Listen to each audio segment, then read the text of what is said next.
যেমন কিছু মানবরূপী পশু কদিন আগে রুখতে চেয়েছিল,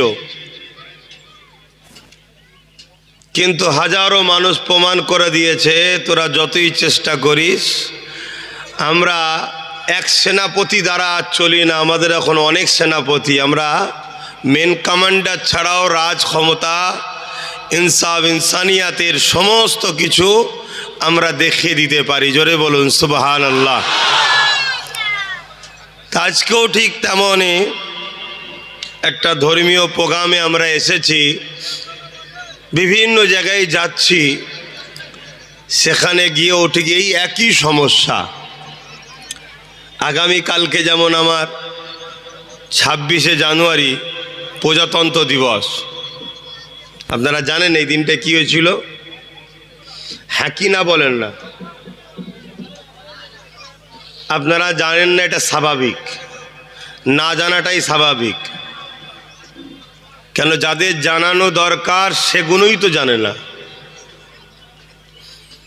দেশের বিষয়ে, সংবিধানের বিষয়ে, গণতন্ত্রের বিষয়ে, রাষ্ট্রের ব্যাপারে যাদের জানানো দরকার সে সকল ব্যক্তিরাই তো জানে না।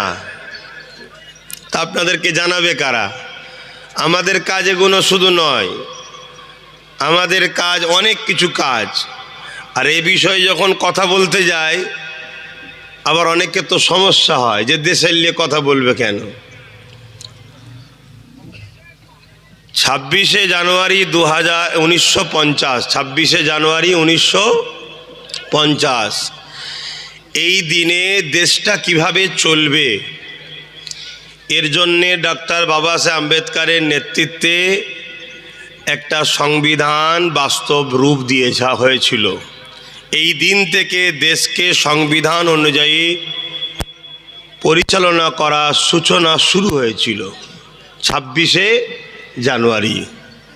এ দিনটা প্রত্যেকটা ভারতীয়দের কাছে বড় একটা স্মৃতি। প্রজাতন্ত্র দিবস হিসাবে, সংবিধান রচিত দিবস হিসাবে এই দিনকে আমরা উদযাপন করি, প্রতিটা ভারতীয়রা।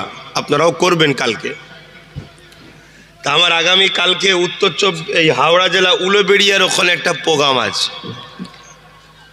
গতকাল থেকে শুনছিলাম কোনোভাবে করতে দেবে না, এখানে ডিস্টার্ব, ওখানে ডিস্টার্ব, ওখানে ডিস্টার্ব, এ মাঠে এই, ওই মাঠে এই। ধরেন না পারমিশন নিয়েছে, হঠাৎ করে প্রশাসন ডেকে বলছে ওরা তো 1 মাস আগে পারমিশন নিয়েছে।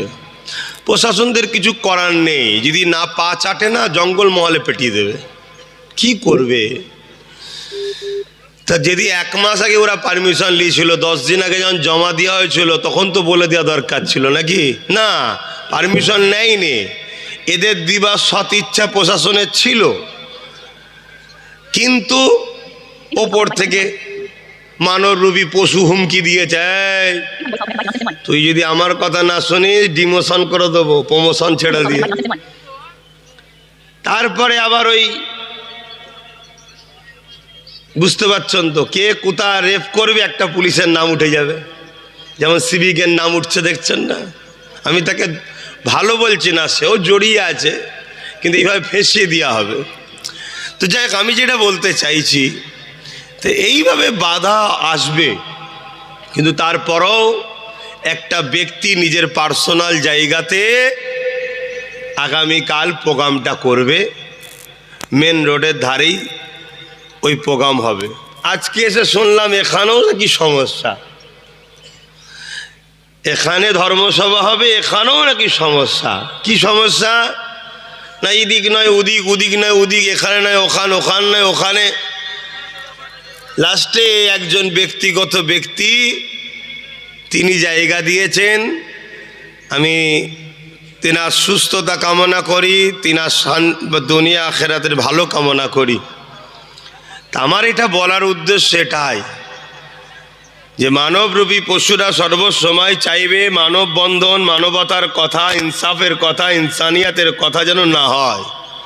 তা তোমরা যারা আসছো, তোমাদের তো আরো জেদ হওয়া দরকার যে শয়তান যত লাফালাফি করুক, আমরা শয়তানের লাপালাপি দেখে ভয়ও খাবো না, চমকাবো না, অথচ আরও জেদ ধরে আরও বেশি বেশি করে দেখাবো। জোরে বলুন সুবহানাল্লাহ।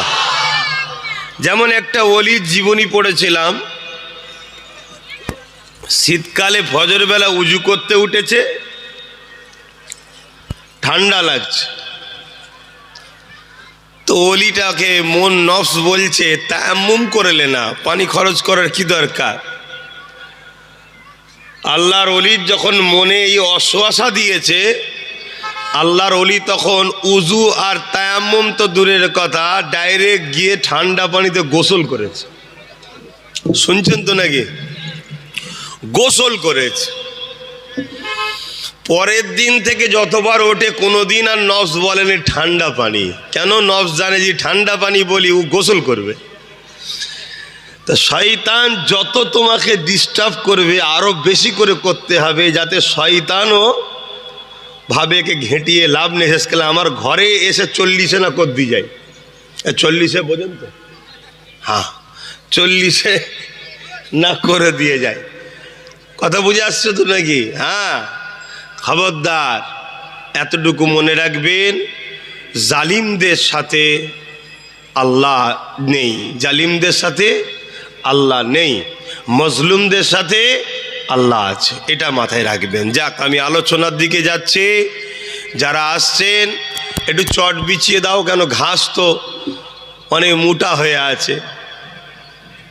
কথা বুঝে আসছে? অসুবিধা হচ্ছে না?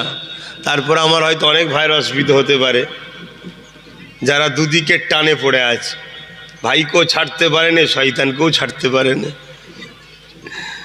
আর যারা একদিকে চলে এসেছে, ভাই ছাড়া কিছু বোঝে নেই, তাদেরকে তো কাদাতে আমি দেখেছি তো, কাদাতে বসে ওয়াজ শুনেছে। আমার কাদা, এক একটু কাদা, সেখানে দাঁড়িয়ে দাঁড়িয়ে ওয়াজ শুনে, রোদে পানিতে ভিজে ভিজে আমি দেখেছি তো। অথচ কোনো তাবারুকও নেই, পয়সা তো দূরের কথা। কি আমি দেখেছি। কিন্তু আবার কিছু কিছু আছে দুদিকেই টান থাকে। কখনো কেউ আমি চাই আসুক, ইনশাল্লাহ 2-10-5 বছর পর একদিকে টান হয়ে যাবে। বলুন ইনশাল্লাহ, বলুন না ইনশাল্লাহ। আর আশা করা যাচ্ছে আমার দিকেই টানটা আসবে। কি আশা করতে পারি না? পারি না, কেন আমার ভাই আমার দিকেই তো ফিরে আসবে নাকি?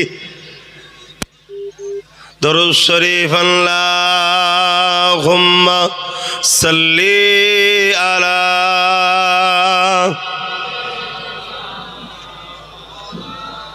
জোরে জোরে পড়েন।